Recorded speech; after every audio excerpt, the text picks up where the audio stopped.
da administração pública, né? Administração direta, administração indireta. Essa aula que foi na quinta-feira passada, gente, ela é primordial.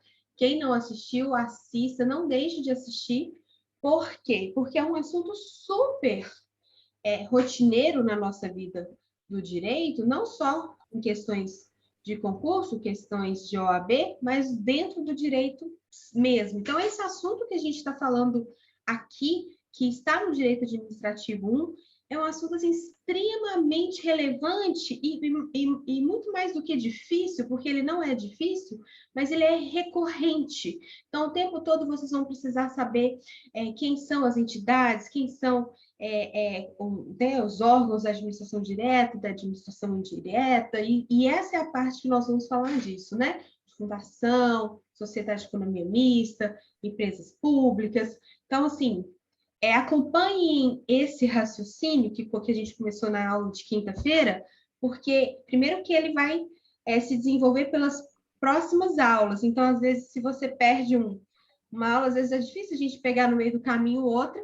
E segundo, porque é um assunto que no decorrer da vida, não só do curso de Direito, vocês vão precisar saber, tá? Então, assim, é uma coisa simples, é um assunto tranquilo, fácil de entender, não é nada que vai, assim, tomar e queimar os neurônios aqui de vocês, mas eu acho que vale a pena a atenção, tá bom?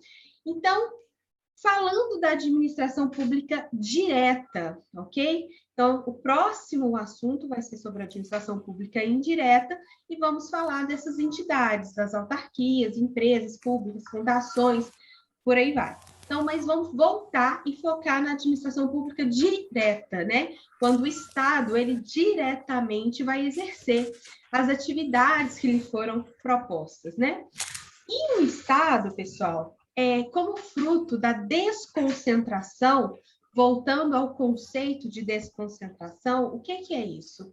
Eu preciso fazer com que, para funcionar, eu preciso dividir competências. Vocês imaginam se a prefeitura não fosse dividida em vários órgãos, né? Várias secretarias, várias frentes de atendimento e de assuntos, ia ser um caos. Então, a desconcentração é um método aqui de organização dentro da administração pública, tanto direta quanto indireta, tá? Já estou falando sobre isso, mas aqui nós estamos focados na administração pública direta, e dessa desconcentração vai surgir o que a gente chama de órgãos públicos. Pessoal, fácil, ó, mamão com açúcar. Então, acompanhe comigo aqui o raciocínio, só para a gente passar pelos conceitos. Vocês não vão precisar estudar isso mais, é muito fácil, muito tranquilo, tá? Então, como fruto dessa técnica de organização administrativa, o que eu fiz? Vou desconcentrar esse poder aqui das minhas mãos, né? E vou dividir para diversos órgãos em que cada um vai ser responsável por determinada frente ali própria da administração pública.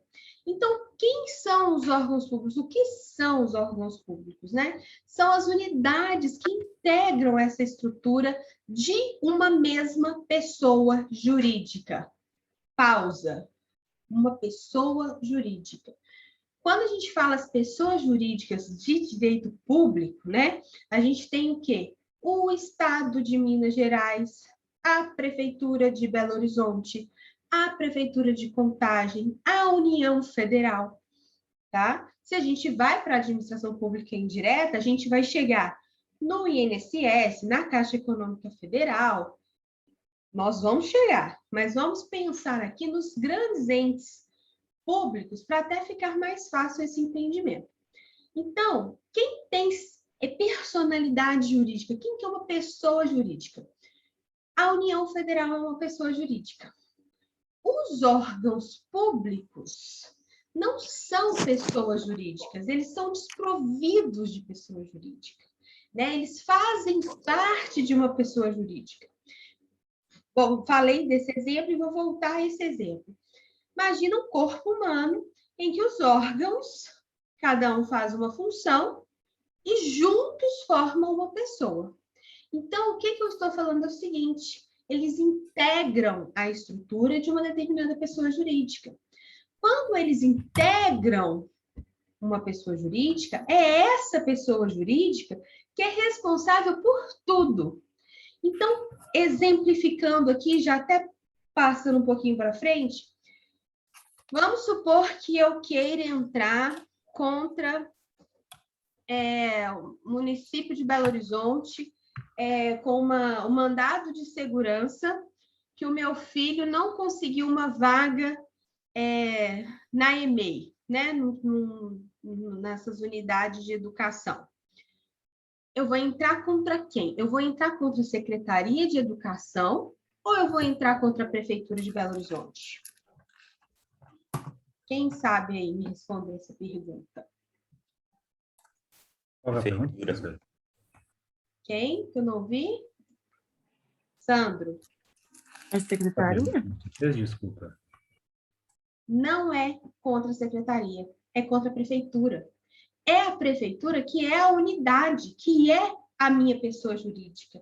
É ela, inclusive, que vai ter capacidade jurídica, né?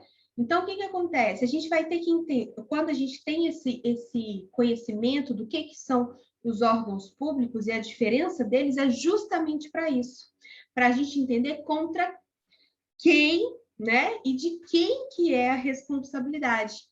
Então, embora essa competência seja aqui da Secretaria da Educação, de me prover uma vaga, né? Para aquela escola pública, a responsabilidade é do município. Então, eu vou entrar contra o município, não contra a secretaria, por justamente ela não ser uma pessoa jurídica. Ela é desprovida de personalidade jurídica, ok? Então, vamos lá. Os órgãos públicos, eles são competências. Eu junto as competências para poder agir em nome daquele ente, daquela pessoa jurídica. Combinado? Mas não podem, por si só, a grande maioria dos órgãos públicos, inclusive que a gente vai ver aqui, eles não têm capacidade financeira, administrativa, decisórias, eles vão agir em nome daquela pessoa jurídica. Se for a nível de união, a gente vai ter várias unidades aqui representativas. Coloquei uma fotinha aí para vocês não esquecerem, por exemplo, os ministérios. Então, por exemplo, o Ministério da Saúde, a gente deu alguns exemplos sobre isso. Quero entrar com uma ação.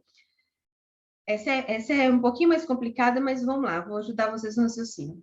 Eu quero entrar com uma ação por um conhecido meu que está internado numa UPA e não tem leito. Eu vou entrar na justiça contra quem?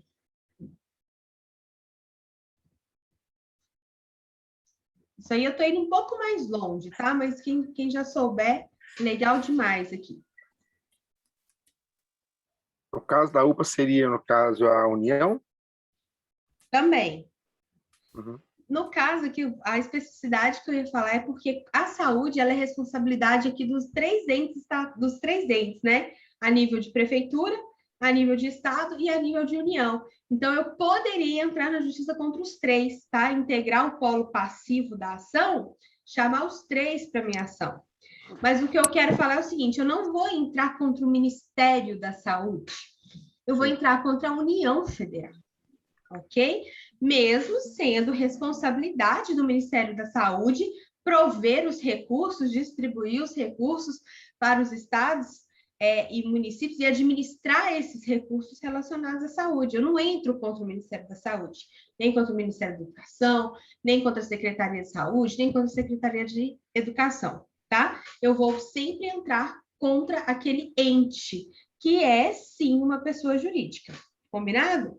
Então, coloquei aqui para vocês. São unidades integrantes cuja criação depende de lei, tá, gente? Eu só crio órgãos a partir da legislação. A nossa legislação, a nossa Constituição, ela coloca que os órgãos necessitarão de leis para serem criados. Então, observem isso.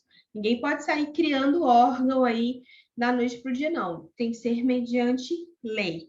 O que acontece, principalmente em âmbito federal, que a gente vê esses que tira ministério, cria novos ministérios, é porque eles agem ali numa esfera também legislativa para poder criar esses órgãos, né? Por exemplo, vou criar um outro ministério, então vou destituir um ministério.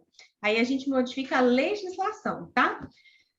Mas a criação, então, depende, ela é prevista na legislação da estrutura de uma mesma pessoa jurídica, nas quais são agrupadas competências a serem exercidas por meio dos agentes públicos. Então, aqui, ó, são centros de competências despersonalizados. Vou bater isso muito aqui na tecla para vocês nunca confundirem. E deixa eu te falar, parece fácil, né? É fácil. Mas a quantidade, isso aí é sem brincadeira, de advogados formados, né? Passados na OAB, que entram na justiça, entram às vezes, né? Na Justiça Federal, contra algum ministério, é muito grande. Tá? E aí o juiz vai falando que o ministério não tem capacidade jurídica, então, e alguns juízes simplesmente extinguem a ação por falta dos pressupostos processuais. Outros juízes vão falar que, na verdade, a intenção é ser contra a União, então vai chamar a pessoa ali para modificar, né, e indicar quem que é a pessoa jurídica certa, e aí eles têm que corrigir, né, emendar a inicial e entrar contra a União Federal. Então, atenção, beleza? Somente a União, a nível federal, que possui a personalidade jurídica. Então, os ministérios e todos os órgãos que integram ali a administração federal, na verdade, são centros de competências despersonalizados, cuja atuação vai ser de responsabilidade da União Federal. Beleza? E da mesma forma, eu coloquei aqui os ministérios, e estou falando em âmbito federal, que eu acho que fica mais fácil a gente captar. Mas a gente leva o entendimento para todos os níveis estaduais e aos níveis municipais também. Então, o Estado, membro, né? Ele possui uma personalidade jurídica, o Estado de Minas Gerais. Os órgãos não, né? Secretarias dos municípios também não vão ter, beleza? E todos os demais órgãos ali integrantes da administração pública direta. Combinado? Tem alguém que não entendeu o que eu falei aqui? Quer que eu repita? Tem alguma pergunta? Não? Beleza. Então, no caso da UBA, professora, você pode entrar tanto quanto contra a União, contra o município, no caso? Sim, o que acontece, gente? A saúde, constitucionalmente falando, ela é responsabilidade dos 3 entes. Se eu estou em Belo Horizonte, a administração ali próxima da gente, obviamente que a responsabilidade é do município. Mas o que o município vai alegar? Que ele não recebeu recursos suficientes do Estado. E o que o Estado vai alegar? Que ele também não recebeu os recursos suficientes da União, porque, querendo ou não, existe uma responsabilidade da União em transferir os recursos para que os estados e os municípios consigam administrar. Isso aí, gente, é um assunto assim, bem mais complexo, tá? Vocês vão talvez conseguir sistematizar isso quando vocês forem estudar isso em direito previdenciário, lá no 10º período. Mas eu estou adiantando o processo aqui. Por quê? Quando você for, eventualmente, já na vida profissional de vocês correm o risco, por exemplo, principalmente quando a gente fala de prefeituras pequenininhas, que de fato não têm recursos, né? Você entra contra a prefeitura fala assim, cara, mas eu realmente não tenho nenhum leito disponível na minha cidade. Eu não tenho, o que eu vou fazer? Então, é responsabilidade do Estado também e é responsabilidade da União também. Então, assim, dependendo do caso, a gente já sapeca contra os 3. Porém, existem algumas dificuldades que isso também impõe. Porque, por exemplo, vocês vão dar esse processo, tá?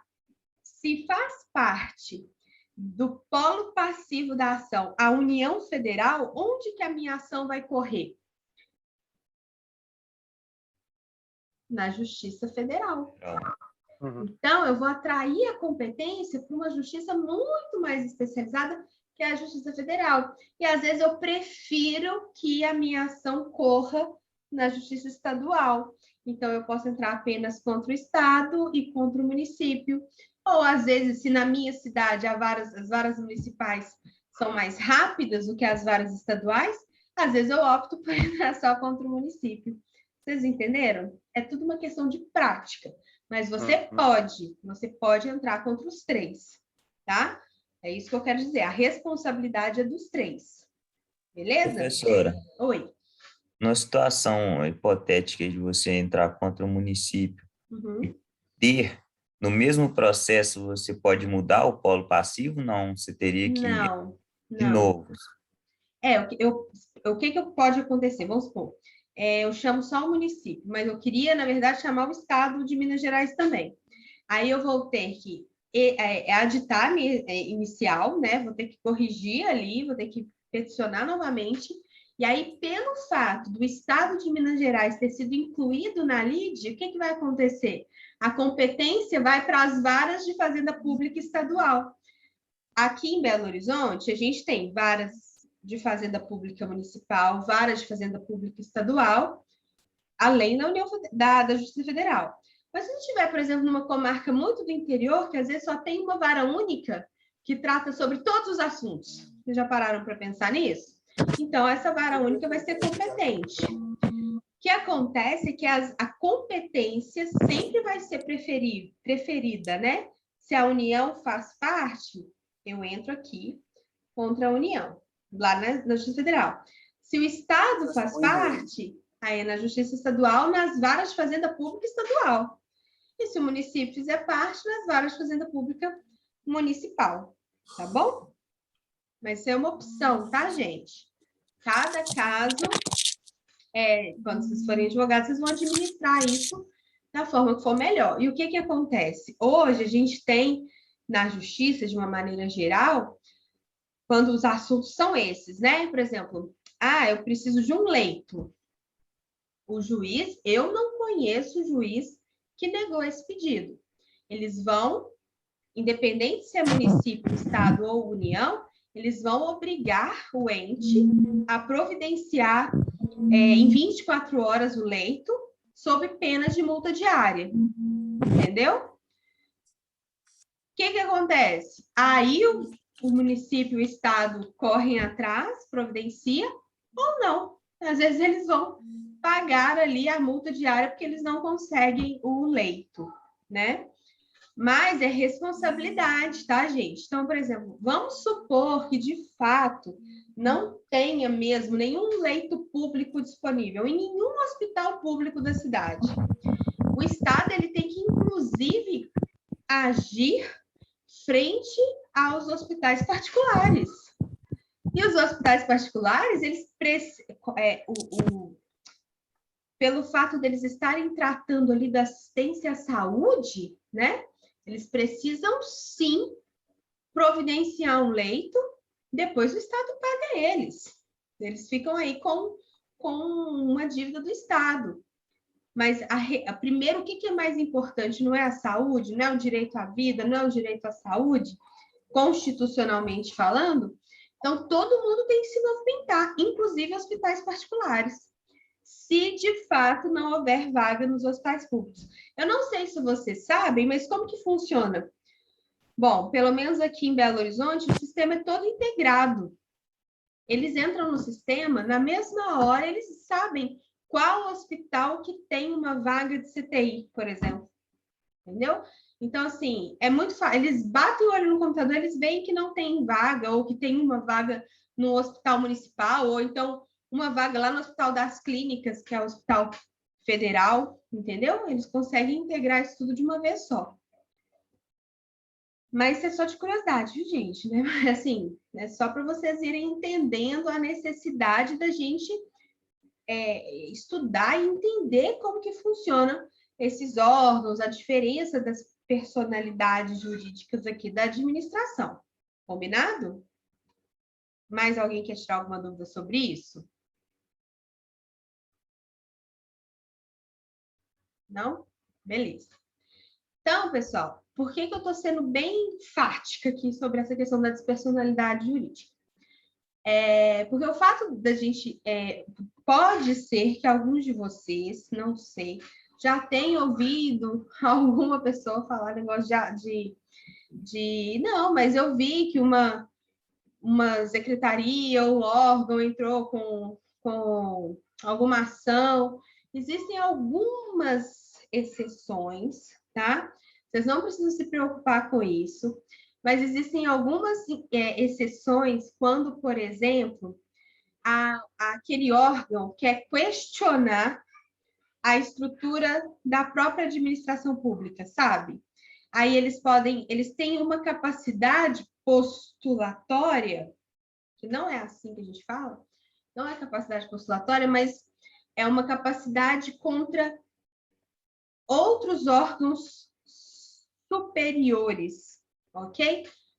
Só para falar. Então, existem, às vezes, alguns mandados de segurança entre, né, vamos supor, a secretaria, porque que a secretaria propôs contra determinado ente, porque foi lhe questionado ali alguma atitude, né? Enfim, alguma questão administrativa que teve que ser resolvida pelo judiciário. Então, pode ser que alguns de vocês já tenham ouvido falar sobre isso, tá bom?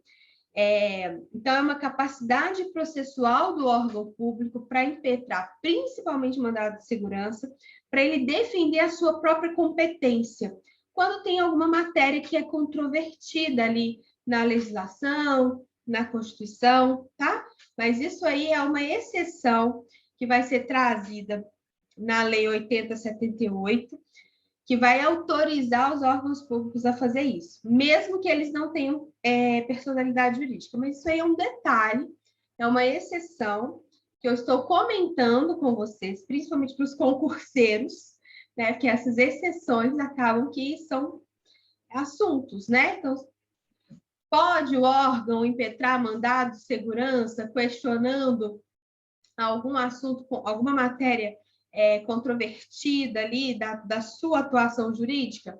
Pode, em relação apenas aos órgãos mais elevados, tá bom?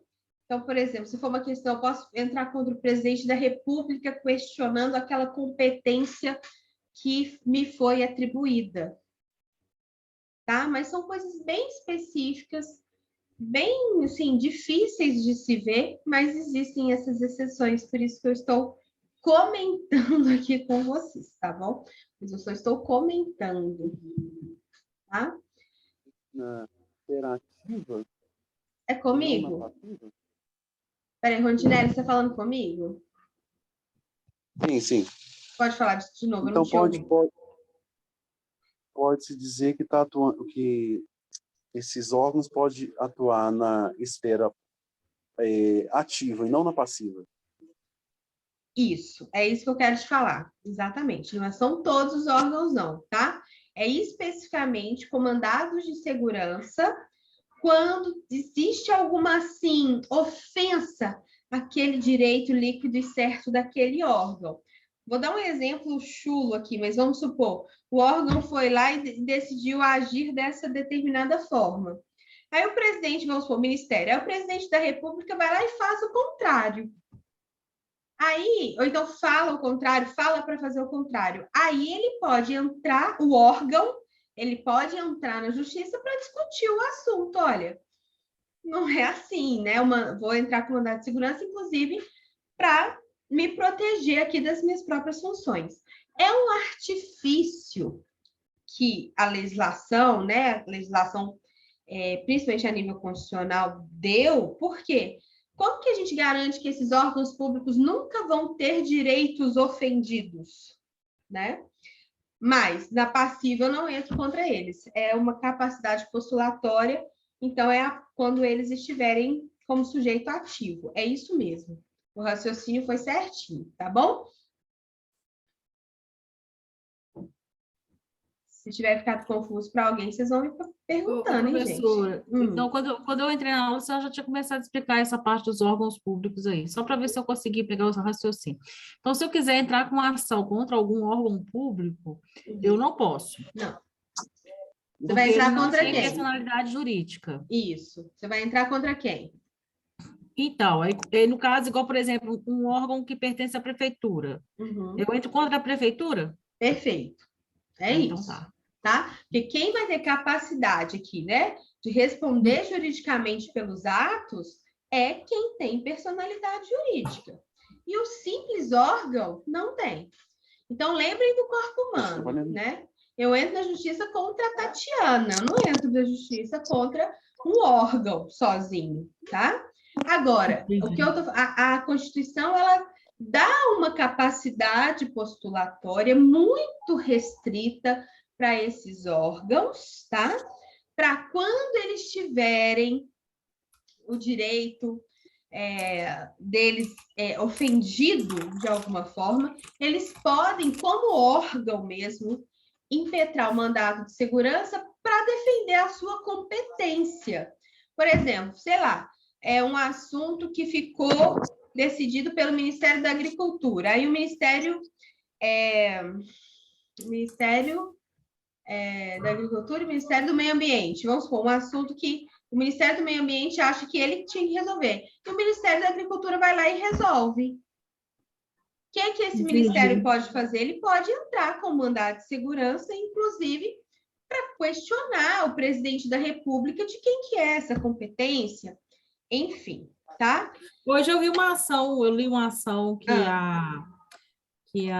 as empresas de estacionamentos fez contra a Prefeitura de Contagem acerca dos estacionamentos dos shoppings. Parece que a Prefeitura de Contagem queria também envolver na administração desses estacionamentos, questão de fração de hora. E aí, no caso, se tivesse que entrar com um processo contra o órgão público, seria, por exemplo, a Transcom. Só que aí não pode ter que entrar contra a Prefeitura de Contagem. Porque a Transcom, deixa eu até conferir aqui, mas a Transcom, ela não é uma... Ela é autarquia, né? Ela não é o órgão, ela não faz parte da administração direta. Ela vai ser uma outra entidade que vai ter CNPJ, que vai ter personalidade jurídica. Então, se fosse envolvido ela, poderia ser ela, então. Se envolvesse ela, no caso. Sim, ela tem capacidade postulatória para entrar contra qualquer pessoa. A Transcom pode entrar contra a prefeitura, a Transcom pode entrar contra mim, né? Ela pode qualquer coisa. Entendi. Que não pode, por enquanto que a gente está falando, são dos órgãos da administração pública direta, tá? Então, atenção, assim, quanto a essas questões, essa dúvida é muito comum, tá, Cleusa? E a gente vai tratar sobre isso, falar sobre as autarquias, empresas, sociedade de economia pública, e etc., justamente para vocês entenderem qual é a diferença do papel delas na administração pública, que no caso vai ser indireta, mas é administração pública, e qual que é o papel delas enquanto Estado, assim, o que elas vão ter que dar em contrapartida aqui para a sociedade, tá bom? Mas aí, gente, essa capacidade processual que eu estou falando aqui dos órgãos públicos, volto a dizer, é uma excepcionalidade essa capacidade processual, tá bom? E a gente não vê essa discussão a níveis baixos, não. A gente está falando em matérias, assim, que envolvem os mais elevados cargos do poder público, tá? Normalmente contra os chefes da administração, tá bom? Então, são coisas bem específicas que não precisam se preocupar. Eu só estou manifestando aqui essa capacidade postulatória porque a gente vai ter isso em algumas questões aí como exceção, tá bom? Ok? Combinado? Não sei se foi muito claro, mas não, foi sim, professor, com o tempo vocês vão entendendo isso melhor, porque acaba que quando a gente ainda está no início do curso, vocês ainda não tiveram, por exemplo, matéria, né? Vocês não começaram ainda o processo, começaram? Sim. Já começaram o processo 1? Nós estamos no processo 2. Processo 2. Ah, não, então vocês já estão bem já. Que é quarto, né? Terceiro período, que normalmente é mais difícil, assim.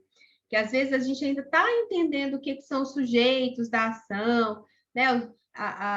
Os pressupostos processuais, né? Os requisitos da ação, e às vezes a gente já está falando, quando a gente está na matéria específica, falando de um monte de assunto que envolve processo, mas que a gente não viu conceitos básicos. Mas, então, no caso, assim, vocês já sabem, então, o sujeito ativo, o sujeito passivo, a questão da competência, né? Como que isso vai atrair as competências, né, de cada órgão aí jurisdicional. Então, é melhor, mas qualquer dúvida que vocês tiverem, gente, às vezes eu estou falando algum assunto um pouco mais complexo, mais difícil, que envolva essas matérias, vocês parem e perguntam, mesmo não sendo necessariamente de processo administrativo, de direito administrativo, vocês me perguntam, a gente discute, a gente tenta resolver a dúvida, tá? Vamos lá, a gente está em tempo ainda? Tá, né? Tem uns minutinhos aí. Uhum. Beleza. Aí, pessoal, essa parte da matéria é uma parte meio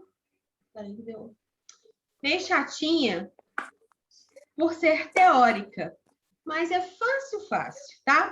É como é a classificação desses órgãos públicos, beleza?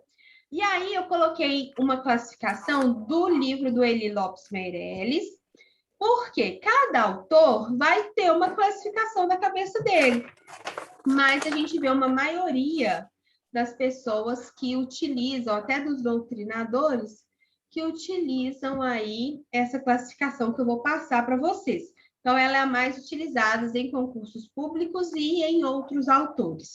Combinado? Qual é a classificação? Fácil. Vai dividir os órgãos entre simples e compostos. Vamos lá. O que são os órgãos simples? Exercem a sua atribuição de forma concentrada. São órgãos que não têm subdivisões em sua estrutura interna, né? Então, assim, é só aquele órgão e tá tudo certo. Combinado? Enquanto órgãos compostos vão reunir o quê?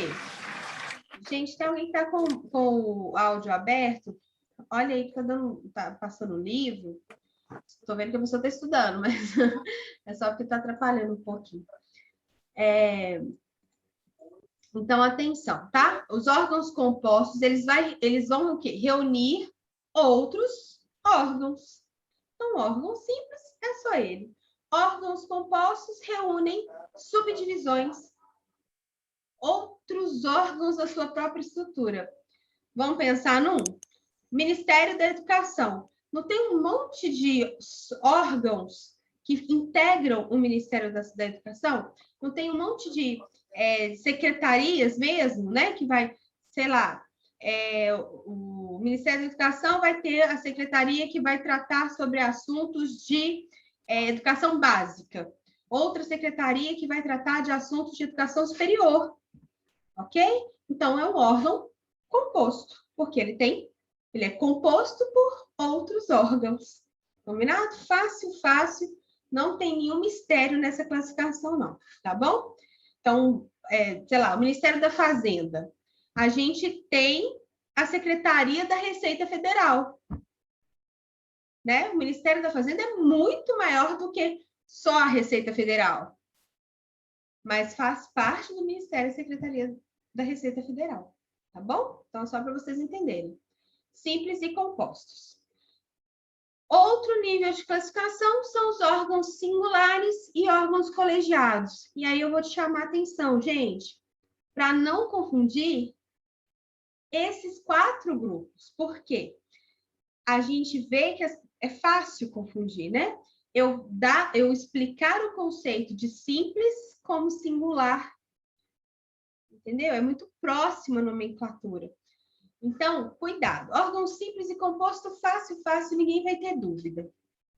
Quando eu falo de órgãos singulares e órgãos colegiados, aqui, o ponto da questão é a atuação, as decisões cabem a uma única pessoa. Por exemplo, qual órgão que as decisões cabem a uma única pessoa?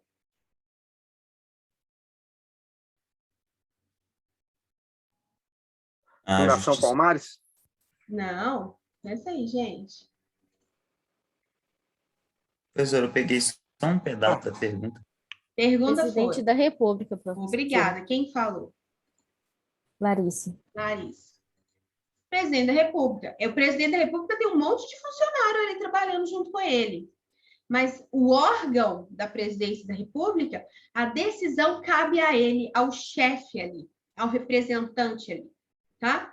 Diferente dos órgãos colegiados, né? Ô, gente, vocês estão vendo aqui a minha tela? Sim. Né? Porque eu tô falando assim, tá tudo aqui, né? Inclusive. Aí eu tô perguntando, porque às vezes não tô mostrando, não tô compartilhando. Desde quando eu faço isso? Tô dando a aula inteira sem compartilhar o PowerPoint e ninguém me avisa, né? Mas, enfim. E os órgãos colegiados, quando a gente fala de decisões colegiadas. Por exemplo, o Congresso Nacional, né? Os tribunais. Quando a gente entra com um projeto de lei, ele precisa passar por todo um trâmite que vai envolver o quê? O voto não é só de um deputado, de 2 deputados, né? É de toda uma Câmara dos Deputados e também do Senado Federal. Então, eles vão decidir mediante manifestações em conjunto, ok? Então, a diferença é essa. E a gente fala no direito muito sobre decisões colegiadas. Então, por exemplo, as câmaras de recurso, né, de vários órgãos, por exemplo, da Receita Federal, eu tive um pedido negado, eu entrei contra um recurso. Esse conselho administrativo que vai julgar o meu recurso, ele não vai ser uma decisão de uma pessoa, normalmente é uma decisão de 2, 3 pessoas, tá bom? Então, são órgãos que vão ser pluripessoais e caracterizados justamente por decidir mediante um conjunto. Vai lá, Júlio. Você falou um negócio de estar escrito aqui, mas eu fico pensando quando você fala dessa questão da singularidade do único agente do presidente, é complicado, hein? Demais. Se fosse assim, a gente estava muito ferrado. Mas no atual momento. É um momento complicado, né, para a gente falar sobre isso, né? Pois é, porque aí, por exemplo, assim, eu fico Júlio. pensando nessa questão do colegiado, da decisão, né? Tá, se você vai mudar a marca de café do Palácio é uma coisa, né? Vocês se você vai tomar decisão da imaginam República... acho que foi na segunda, como é que é? Na segunda monarquia, segunda não, entre a primeira monarquia do Dom João VI, né? Sim. E depois veio Dom Pedro I, Isso. falando entre Dom Pedro I e Dom Pedro II, né? Ou Dom Pedro II, Dom Pedro II. Não foi o período regencial que tinham 3 regentes que decidiam em conjunto? Era mais justo, né? Mais válido você ter 3 regentes, né? Sim. Mas o que acontece, Júlio? Na verdade, a gente está garantido porque existe uma Constituição. Então, o presidente da República não pode tirar as decisões dele do sovaco, né? Acontece que existem algumas exceções. A gente até discutiu aqui, eu acho que foi com vocês, sobre, por exemplo, a medida provisória. Então, beleza, eu acho um meio de fazer com que a minha decisão, que saiu do meu sovaco, tenha um alcance legal. Por quê? Por meio de medidas provisórias eu posso fazer um monte de coisa, né? Pode ser que essa medida provisória não dure muito tempo, mas alguma coisa eu consigo fazer, né? Mas sim, é o presidente igual o nosso queridíssimo horário de verão que pode voltar, meu Deus, por favor, faça isso não. Vai voltar? Era a medida provisória que foi, professor? Que bom. Não sei te dizer. Não sei te dizer porque essa decisão. Foi o presidente que sancionou a questão do término do horário de verão, né? Vamos descobrir. Horário de verão. Eu fiquei até com dúvida. Deve ter sido medida provisória, porque o que acontece? A medida provisória, ela precisa ser votada, né? Então, ela tem que passar pelo trâmite processual e, se não for votada, ela perde a vigência. Isso foi ano passado. Mas o que eu estou vendo agora... decreto. Estou tentando achar aqui. Eu não consegui achar assim de pronto. Vou ter que dar uma pesquisada. Alguém sabe? Decreto. Foi um decreto. Então não me parece que foi medida provisória, não. Foi um decreto mesmo, tá? Um decreto presidencial. Decretos do executivo também podem sair do sovaco. Bom, sobre o horário de verão, minha opinião, eu não sei qual é a minha opinião, porque eu particularmente gostava, sabe? Não achava ruim, eu não gostava, não. Acordar cedo. Acordava cedo, né? No escuro ainda, né? Mas compensação, você voltava, ainda tinha sol, tinha dia depois do trabalho, né, gente? Se bem que para quem estuda à noite e trabalha à noite, não muda muito, né? Mas, assim, o clima de você voltar durante o dia eu achava ótimo. Eu acho que é legal o horário de verão para quem mora no litoral, porque dá aquela sensação da pessoa ter mais uma parte do sol, pode curtir um pouco o final agora, a polêmica agora... Peraí que eu perdi o que eu ia falar da polêmica. A questão do racionamento, né? Que a gente vai entrar numa era aí de racionamento de energia. Que aí nós temos que ver o que... E não romantizar isso, né, gente? Porque, na verdade, isso é uma questão, assim, pública mesmo, né? De se pensar. Mas aí você não entende, professor. Fala que não economiza nada, que já foi comprovado que não tem economia de energia, e não sei o quê. Você não sabe nem em quem você acredita. É a questão. Eu também, assim, eu não sou especialista no assunto, não sei, né? Assim, eu teria que ler um pouquinho para ver se vale a pena, se não vale a pena, não sei dizer para vocês. Mas, assim, não pode ser antagônico, né? Por exemplo, eu tiro o horário de verão e tenho que fazer um racionamento de energia. Por que antes, com o horário de verão, não precisava fazer? Não estou falando que a gente não precisa economizar energia, não, viu, gente? Economia é sempre bom. Mas eu falo assim, até o negócio dos valores, né, da bandeira, que aumentaram aqui, né, no estado, teve esse aumento. Então, assim, eu acho que as coisas elas não podem ser controversas, né? Não está economizando, então por que tinha? Enfim, não sei, eu tenho que estudar. Eu estou falando aqui um pouco avoada aqui, porque eu teria que ler alguma coisa e formar meu entendimento. Mas a gente ainda discute sobre o assunto. Pessoal, a aula está acabando. Amanhã a gente fala só sobre essas divisões aqui, sobre órgãos autônomos, independentes, e eu vou falar uma coisa importante sobre os agentes, tá? A classificação de agentes, e aí é um assunto que eu só peço carinho e atenção, que é para a gente falar de empregados públicos, funcionários públicos, empregados temporários, dentro da administração pública, tá? Que a gente vai ter esse conceito de empregados públicos e funcionários públicos, em especial, que dá muito pano para manga. Então, amanhã a gente fala aí de um assunto bem legalzinho e importante da matéria, tá bom? Então, vejo vocês amanhã. Beijos. Tchau, professor. Até mais.